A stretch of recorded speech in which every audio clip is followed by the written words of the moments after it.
नमस्कार विद्यार्थी मित्रांनो, विजन गव्हर्नमेंट जॉब या आपल्या एज्युकेशनल चॅनलवरती आपणा सगळ्यांचं पुन्हा एकदा मनापासून स्वागत करते। आजचं आपलं जानेवारी महिन्याच्या डेली क्विजचं हे 11वं लेक्चर आहे आणि आज आपण 25 जानेवारी ते 27 जानेवारी दरम्यानचे महत्त्वाचे करंट अफेअर्स प्रश्न उत्तर फॉर्मॅटमध्ये बघणार आहोत। या लेक्चरची PDF तुम्ही विजन स्टडीच्या डाउनलोड सेक्शनमधून डाउनलोड करू शकता।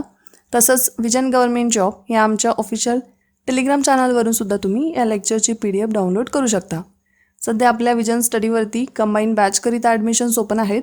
जर तुम्ही इंटरेस्टेड असाल तर नक्कीच या बॅचमध्ये प्रवेश घ्या आणि डिटेल माहितीसाठी visionstudy.in ला तुम्ही विजिट करू शकता। आता आपण लेक्चरकडे वळूया। सगळ्यात पहिल्यांदा आपण होमवर्कचा क्वेश्चन बघू, जो लास्ट लेक्चरमध्ये मी तुम्हाला दिला होता। क्वेश्चन होता आंतरराष्ट्रीय शिक्षण दिवस केव्हा साजरा करतात।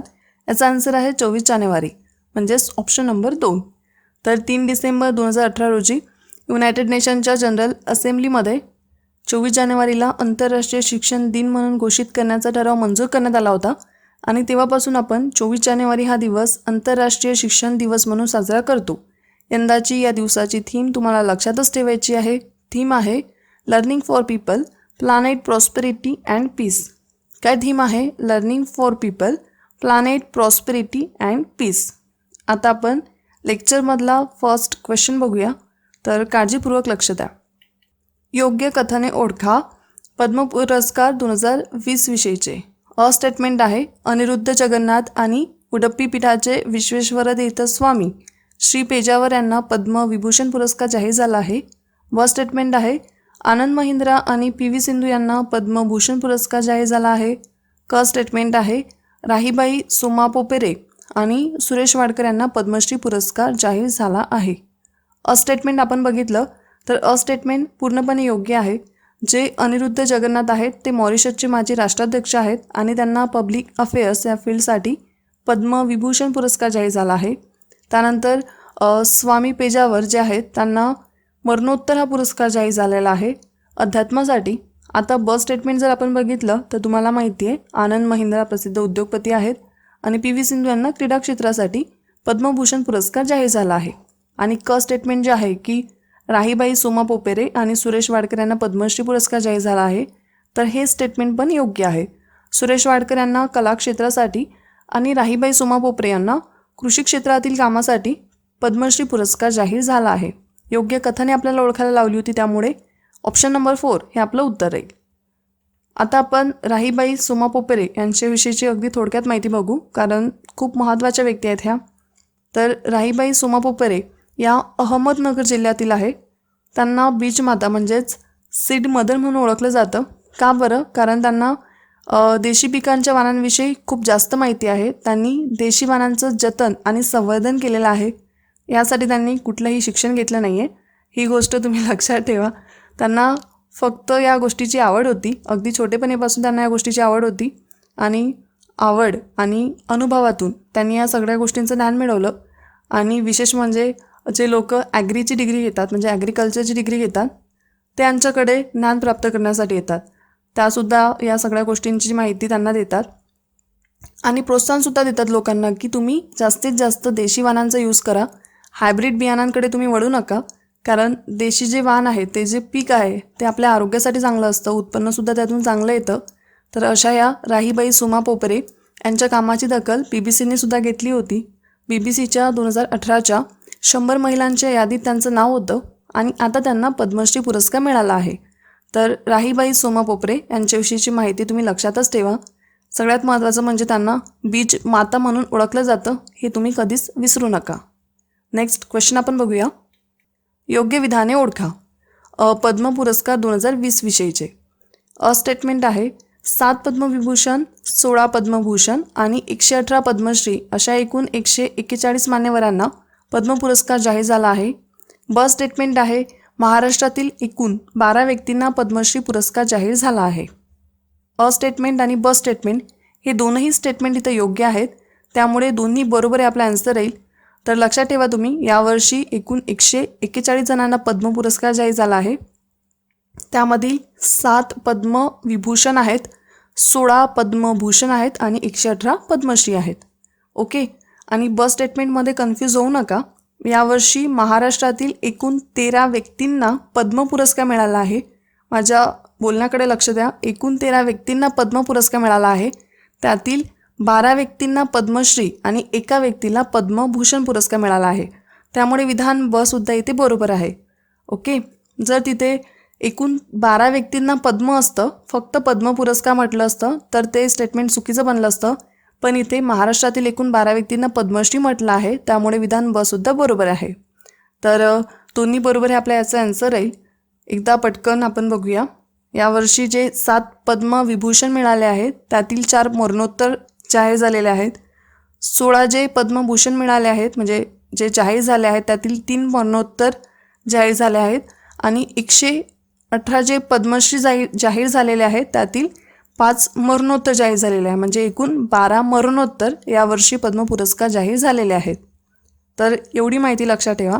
आता महाराष्ट्राविषयीची माहिती तुम्हाला लक्षातच ठेवायची आहे. जसं की महाराष्ट्रामध्ये एकूण 13 व्यक्तींना पद्म पुरस्कार जाहीर झाला आहे. त्यातील 1 पद्मभूषण आहे आणि 12 पद्मश्री आहे. जे 1 पद्मभूषण आहे त्यामधील जो पुरस्कार आहे म्हणजे जो पद्मभूषण पुरस्कार आहे तो आनंद महिंद्रा यांना जाहीर झालेला आहे.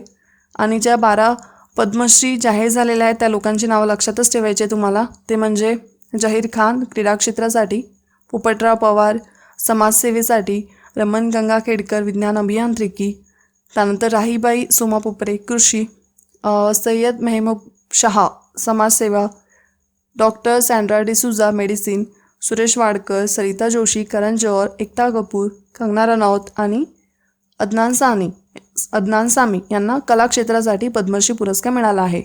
तर या 12 जणांची नावं लक्षात ठेवा. आणि महाराष्ट्रातील एकूण किती व्यक्तींना पद्म पुरस्कार मिळालेला आहे हे सुद्धा तुम्ही लक्षात ठेवा. पुढे मी लिस्ट घेतलेली आहे म्हणजे अगदी थोडक्यात सांगितलेलं आहे. तुम्ही पद्म पुरस्काराची संपूर्ण यादी विजन गव्हर्नमेंट जॉब या टेलिग्राम चॅनलवरून किंवा विजन स्टडीवरून डाउनलोड करून घ्या आणि सगळीच्या सगळी नावं तुमच्या डोळ्याखालून एकदा जाऊ द्या. इथे पद्मविभूषण जे 7 जाहीर झालेले आहेत त्या 7ही जणांची नावं मी घेतली आहे. पण पद्मभूषण आणि पद्मश्री यामध्ये मी पूर्ण जणांची नावं घेतली नाही आहे. तर पद्मविभूषण जे 7 जणांना जाहीर झाले आहेत त्यांची नावं लक्षातच ठेवा. 7च लोक आहेत आणि लक्षातसुद्धा राहतील. तर असं लक्षात ठेवा. सार्वजनिक सेवेसाठी किती जणांना मिळालं आहे तर सार्वजनिक सेवेमध्ये जॉर्ज फर्नांडिस, सुषमा स्वराज, अरुण जेटली आणि अनिरुद्ध जगन्नाथ यांना सार्वजनिक सेवासाठी पद्मविभूषण पुरस्कार जाहीर झाला आहे. त्यानंतर अध्यात्मासाठी स्वामी पेजावर यांना, क्रीडामध्ये MC मेरीकॉम यांना मिळाला आहे हे विसरू नका. कलाक्षेत्रासाठी चुन्नालाल मिश्रा यांना. त्यानंतर पद्मभूषण एकूण 16 व्यक्तींना जाहीर झाला आहे. पण इथे मी फक्त थोडेच नावं घेतलेले आहे जसं की आनंद महिंद्रा, मनोहर पर्रिकर, PV सिंधू, वेणू श्रीनिवासन आणि पद्मश्री एकूण 118 म्हणजेच 118 जणांना जाहीर झाला आहे. त्यातील महाराष्ट्रातील जे 12 नावं आहेत ते तुम्हाला विसरायची नाही आहे. आणि इतर नावंसुद्धा जसं की अब्दुल जब्बार, राणी रामपाल ज्या हॉकीपटू आहेत, जितू राय, तरुणदीप राव यांना क्रीडा क्षेत्रासाठी. तर असे हे सगळे पद्म पुरस्कार लक्षातच ठेवा, महत्त्वाचे आहेत. हर वेळेस क्वेश्चन येतो यावरती, तर लक्षात ठेवा. नेक्स्ट क्वेश्चन आपण बघूया. नुकतेच डॅश टीमने कसोटी क्रिकेटमध्ये 5 लाख धावा सर्वप्रथम पूर्ण करण्याचा बहुमान मिळवला आहे. तर याचा आन्सर आहे इंग्लंड. तर इंग्लंडच्या टीमने कसोटी क्रिकेटमध्ये 5 लाख धावा सर्वप्रथम पूर्ण करण्याचा बहुमान मिळवला आहे. त्यांनी हा बहुमान दक्षिण आफ्रिकेच्या विरुद्ध टेस्ट क्रिकेटमध्ये पूर्ण केलेला आहे, म्हणजे आपल्या नावावरती केलेला आहे. तर लक्षात ठेवा, फर्स्ट नंबरवरती इंग्लंडची टीम आहे 5 लाख धावा पूर्ण करणारी टेस्टमध्ये. सेकंड नंबरवरती ऑस्ट्रेलिया टीम आहे. ऑस्ट्रेलियाने जवळपास 4,32,706 धावा 830 टेस्ट मॅचमध्ये घेतलेल्या आहेत. आणि भारत थर्ड नंबरवरती आहे. भारताच्या 540 टेस्टमध्ये 2,73,518 धावा झालेल्या आहेत. तर तुम्ही फर्स्ट नंबरवरती इंग्लंड आहे हे विसरू नका. नेक्स्ट क्वेश्चन आपण बघूया. नुकतेच खालीलपैकी कोणत्या देशाने जगातील सर्वात लहान सोन्याचे नाणे तयार केले आहे? तर याचा आन्सर आहे स्वित्झर्लंड. तर स्वित्झर्लंडने जगातील सर्वात लहान सोन्याचे नाणे तयार केलेले आहे. तुम्हाला आणखी एक गोष्ट आठवत असेल, डिसेंबर महिन्यामध्ये सुद्धा म्हणजेच डिसेंबर 2019मध्ये सुद्धा स्वित्झर्लंडनी रॉजर फेडरर यांचं नाणं लॉन्च केलं होतं आणि आता स्वित्झर्लंडनं जगातील सर्वात लहान सोन्याचं नाणं तयार केलेलं आहे. 2.96 मिलीमीटर या नाण्याच्या एका बाजूला आईन्स्टाईन यांची प्रतिमा आहे. या नाण्याचं वजन 0.063 ग्रॅम एवढं आहे आणि अशा प्रकारची 999 नाणी स्वित्झर्लंडनी बनवली आहे. तर लक्षात ठेवा, जगातील सर्वात लहान सोन्याचं नाणं स्वित्झर्लंडनी बनवलेलं आहे. नेक्स्ट क्वेश्चन आपण बघूया. डॅश हा देश नुकताच नागरिकांना ई पासपोर्ट सुविधा प्रदान करणारा पहिला दक्षिण आशियाई देश बनला आहे. तर याचा आन्सर आहे बांगलादेश. तर बांगलादेश हा नुकताच नागरिकांना ई पासपोर्ट सुविधा प्रदान करणारा पहिला दक्षिण आशियाई देश बनलेला आहे. ई पासपोर्ट म्हणजे तुम्ही त्याला डिजिटल पासपोर्ट म्हणू शकता, ज्यामध्ये एक इलेक्ट्रॉनिक चिप असते. या चिपमध्ये त्या पासपोर्ट होल्डरचा सर्व डेटा म्हणजे त्याचं नाव, डेट ऑफ बर्थ, तर ही सगळी जी माहिती आहे त्या संबंधीची इन्फॉर्मेशन त्या चिपमध्ये असते. तर असा हा ई पासपोर्टची सुविधा प्रदान करणारा बांगलादेश पहिला दक्षिण आशियाई देश बनला आहे. आणि आणखी एक महत्त्वाचा पॉईंट लक्षात ठेवा, जगातील तो 119वा देश बनला आहे. जगातील 119वा आणि दक्षिण आशियातील पहिला. ओके, आता नेक्स्ट क्वेश्चन आपण बघूया. प्रजासत्ताक दिनी राजपथावरती संचलनादरम्यान पुरुषांच्या तुकडीचं नेतृत्व करणाऱ्या कॅप्टन तानिया शेरगिल पहिल्या महिला अधिकारी ठरल्या आहेत. त्या खालीलपैकी कोणत्या राज्याच्या आहेत? त्याचा आन्सर आहे पंजाब. तर त्या पंजाब राज्याच्या आहेत, विसरूच नका तुम्ही.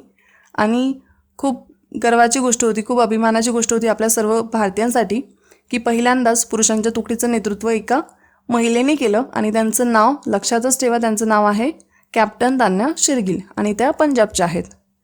ओके, आणखी या प्रजासत्ताक दिनी ज्या काही नवीन गोष्टी पहिल्यांदाच घडलेल्या आहेत त्यासुद्धा तुम्ही लक्षात ठेवू शकता. जसं पहिल्यांदाच अपाचे आणि चिनूक हेलिकॉप्टर संचलनामध्ये दिसून आलं. तसंच आपल्या देशामध्ये तयार झालेली धनुष्य तोफ पहिल्यांदाच आपल्या जगासमोर आली. संचलनामध्ये पहिल्यांदाच सैन्य दलातील महिलांनी मोटरसायकलवरती स्टंट केले. तसेच वायुदलाने आपल्या पथसंचलनामध्ये राफेल विमानाची प्रतिकृती सादर केली. तर या गोष्टीसुद्धा तुम्ही लक्षात ठेवू शकता. नेक्स्ट क्वेश्चन आपण बघूया. स्टेटमेंट आहे, निवडणूक प्रक्रियेत नागरिकांचा सहभाग वाढावा यासाठी प्रोत्साहन देण्यासाठी दरवर्षी 25 जानेवारी हा दिवस राष्ट्रीय मतदार दिन म्हणून साजरा करण्यात येतो. स्टेटमेंट आहे, यंदाचा हा 10वा राष्ट्रीय मतदार दिन आहे. तर मित्रांनो, हे दोनही स्टेटमेंट इथे बरोबर आहे. तर त्यामुळे दोन्ही बरोबर आहे, आपला आन्सर आहे. निवडणूक आयोगाची स्थापना 25 जानेवारी 1950 रोजी झाली होती आणि यासाठीच 25 जानेवारी हा दिवस आपण राष्ट्रीय मतदार दिन म्हणून साजरा करतो. आणि हा दिवस 2011 पासून साजरा करण्यात आला, म्हणजेच यावर्षीची ही 10वी एडिशन होती. आणि तुम्हाला थीमसुद्धा या दिवसाची लक्षात ठेवायची आहे. थीम आहे electoral literacy for stronger democracy. काय थीम आहे? बळकट लोकशाहीसाठी निवडणूक साक्षरता. तर लक्षात ठेवा तुम्ही हे सगळे पॉईंट. पुढचा क्वेश्चन आपण बघूया. नुकतीच डॅश इथे स्टेम म्हणजे सायन्स, टेक्नॉलॉजी, इंजिनिअरिंग, मेडिसिन, विज्ञान, तंत्रज्ञान, अभियांत्रिकी आणि गणित मधील महिलांची आंतरराष्ट्रीय शिखर परिषद आयोजित केली गेली. तर दिल्लीला आयोजित केली गेली. तर ही जी शिखर परिषद आहे ती डिपार्टमेंट ऑफ बायोटेक्नॉलॉजी, म्हणजेच हे department ministry of science and टेक्नॉलॉजीच्या अंडर येतं, यांच्याकडून ऑर्गनाईज केल्या जाईल. आणि या परिषदेचा मुख्य उद्देश काय होता?